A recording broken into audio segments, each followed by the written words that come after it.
많은 백성과 나라와 방언과 임금에게 다시 예언하여야 하리라. You must prophesy again about many peoples, nations, languages, and kings. 예수 그리스도의 계시라. 이는 하나님이 그에게 주사 반드시 속히 될 일을 그 종들에게 보이시려고 그 천사를 그 종 요한에게 보내어 지시하신 것이라.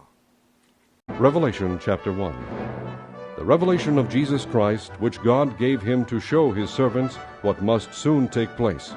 He made it known by sending his angel to his servant John. 할렐루야.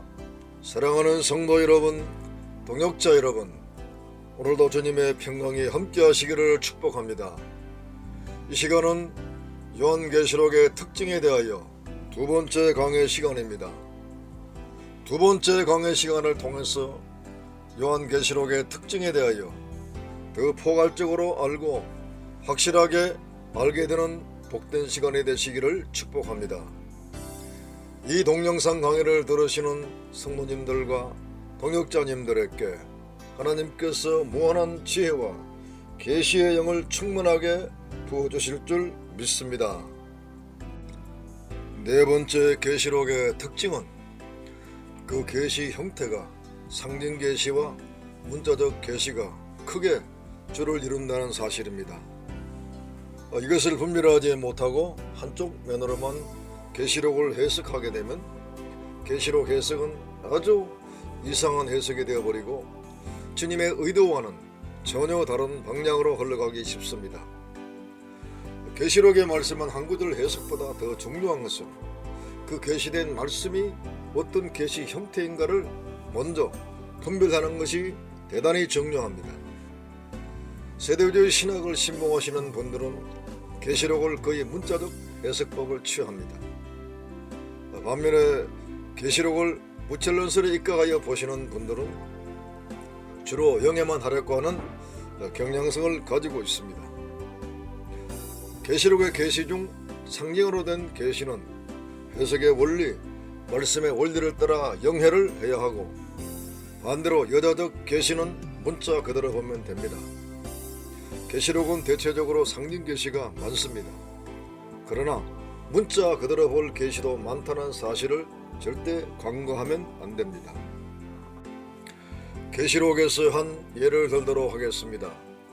계시록 6장과 8장 9장의 7인과 7 나팔의 계시는 전부는 아니지만 거의 상징 계시입니다.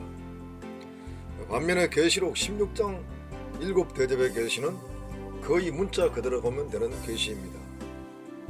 좀 더 구체적으로 말씀을 드리면 계시록 8장 나팔 계시 속에 등장하는 땅, 강, 물샘, 바다, 배, 고기, 해, 달, 별이 등장합니다. 이는 모두 하나님의 뜻을 상징으로 계시하셨기 때문에 반드시 영적 해석을 해야 합니다. 반면에 계시록 16장도 동일하게 땅과 강과 물샘, 바다, 고기, 해, 달, 별이 등장합니다. 여기에 등장하는 모든 사물들은 문자 그대로 보고 해석하면 됩니다. 왜냐하면 계시록 16장의 7 대접 계시는 재앙이요 심판받는 실제적 광경이기 때문입니다. 그런데 이와 같은 계시 형태를 정반대로 보거나 혹은 일방적 계시 형태로 보고 해석하면 해석이 어떻게 되겠습니까? 하나님이 계획하신 구속사를 인위적으로 확 틀려버리게 하는 우를 범하게 될 것입니다. 구속사 중심으로 강의하는 이 동영상 강의를 들으시는 모든 분들은 확실한 분별력을 가지시기를 주님의 이름으로 축복합니다. 그 다음 5번째 계시록의 특징은 계시록이 7인의 구조로 계시된 것이 그 특징입니다. 계시록의 계시를 한 구절로 정리하면 7인의 구조로 계시하신 책이다 라고 할 수가 있습니다. 7인의 구조는 하나님의 구속사의 계획을 말하는 것으로 구속사의 설교, 도면과 같다 하겠습니다. 이것은 사람이 인위적으로 디자인한 구조도가 아닙니다. 영원하신 하나님께서 이미 영원전에 계획하신 구속사의 도면이며 하나님 나라 건축 설계의 도면입니다. 그 설계의 도면이 바로 일곱인의 계시입니다. 그리고 일곱인의 구조 안에 있는 일곱 나팔의 계시입니다. 사랑하는 성도 여러분, 동역자 여러분, 이스라엘 민족은 하나님의 나라를 건설하는 건축자의 사명을 받았습니다. 그러나 건축주가 대신 하나님의 뜻을 모르는 무지 속에서 자기들의 의만 세우려다가 구속사의 사명에서 버림을 받고 말았습니다. 이 사실을 베드로전서 2장 7절과 8절에서 이와 같이 말씀하십니다. 건축자들의 버린 그 돌이 모퉁이의 머릿돌이 되고 또한 부딪히는 돌과 그치는 반석이 되었다 하니라. 저희가 말씀을 순종치 아니함으로 넘어지나니 이는 저희를 이렇게 정하신 것이라. 이 말씀에서 건축자는 바로 이스라엘 민족을 말합니다. 그런데 이들이 하나님 나라의 머릿돌 대신 예수님께 불순종하고 예수님을 버리고 말았습니다. 그 결과 그들은 하나님 나라를 건축하는 건축자의 사명을 감당하지 못하고 버림받고 말았습니다. 오늘날 이 시대의 하나님의 나라를 건축하는 건축자는 누구입니까? 유대인들이 아닙니다. 주님의 종들이 아닙니까? 그러나 우리들도 하나님의 구속사의 계획을 알지 못하는 무지 속에서 주님을 거역하면 우리 또한 건축자의 사명을 감당하지 못합니다. 부디 일곱인으로 계시하신 구속사의 설계도를 바르게 알고 주님의 동력자로서 하나님의 나라를 건축하는 건축자의 사명을 주님 오실 때까지 잘 감당하시기를 주님의 이름으로 축복합니다. 그리고 건축자로서 가장 먼저 알 것이 있습니다. 이미 한번 말씀을 드렸습니다. 그것은 일곱인 구조의 핵심이라고 할 수 있는 일곱인이 개봉되는 시점과 일곱 나팔을 부는 시점을 알아야 하는 것입니다. 아무 때나 인을 떼고 나팔을 부는 것이 아닙니다. 그리고 7년 대환란 때부터 인을 떼고 그 뒤를 이어 시리즈로 일곱 나팔을 부는 것도 결코 아닙니다. 그 시점은 제1강에서도 말씀을 드렸지만 어린 양의 십자가가 바로 그 기점입니다. 일곱인을 개봉하는 시점도 일곱 나팔을 부는 시점도 십자가가 바로 그 기점입니다. 왜냐하면 일곱인의 계시는 예정 계시이고 일곱 나팔은 그 예정이 성취되는 실현 계시가 되기 때문입니다. 또 일곱인의 계시는 구속사의 목차 계시 같은 형태이고 일곱 나팔은 목차 계시 같은 일곱인 계시의 내용 계시가 되기 때문입니다. 결국 일곱인의 계시와 일곱 나팔의 계시는 그 본질적 내용이 다른 내용이 아니라 같은 구속사의 내용입니다. 예언의 전면은 박해자들을 통하여 교회와 성도들이 환난받는 모습이지만 그 자체가 구속사를 이루는 내용입니다. 일곱 나팔의 계시 내용을 보십시오. 그 계시된 말씀의 전면은 그이가 성도들과 하나님의 교회가 환난받고 박해받는 내용들입니다. 그러나 그 이면에 그들의 고통과 그들의 환난과 그들의 모든 고난받는 그 자체가 구속사를 이루는 거룩한 역사가 되었다는 사실을 우리가 계시록의 일곱인의 구조 속에서 볼 수 있는 눈이 열려야 합니다. 더 자세한 내용은 본문 강에서 말씀을 드리겠습니다. 그 다음 여섯 번째 계시록의 특징은 계시록의 말씀을 꿀처럼 달게 받아먹고 배에서 쓴 것을 체험해야 될 책입니다. 계시록 말씀을 먹는 개념이 실체화되어 있지 않은 분들은 그냥 계시록을 공부나 하고 종말론 지식을 얻어서 적절하게 목회에 활용하려고 하는 태도를 가지려 할 것입니다. 이와 같은 태도는 계시록의 말씀을 계시하신 주님의 뜻이 절대 아닙니다. 계시록을 수신한 사도 요한도 작은 책에 드는 계시록의 말씀을 공부한 것이 아니라 꿀처럼 받아 먹고 배에서 쓴 것을 체험했습니다. 그렇다면 이 시대 주님의 종들도 요한처럼 계시록의 말씀을 꿀처럼 받아 먹고 쓴 것을 체험해야만 됩니다. 사랑하는 성도 여러분, 동역자 여러분, 갈망하고 사모하는 마음으로 계시록에 드는 작은 책의 말씀을 꿀처럼 맛있게 먹기를 바랍니다. 걸림돌이 많을 것입니다.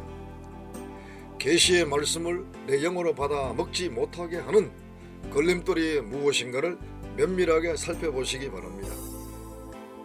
기존의 종말론 지식만을 고수하고자 하는 마음, 또 극단적인 이단 사상에 물든 마음, 그리고 계시록을 구속사의 영광보다도 재앙과 심판의 책으로 인식하며 두려워하는 심령들은 모두가 계시록의 말씀을 영으로 받아 먹지 못하게 하는 걸림돌이 될 것입니다.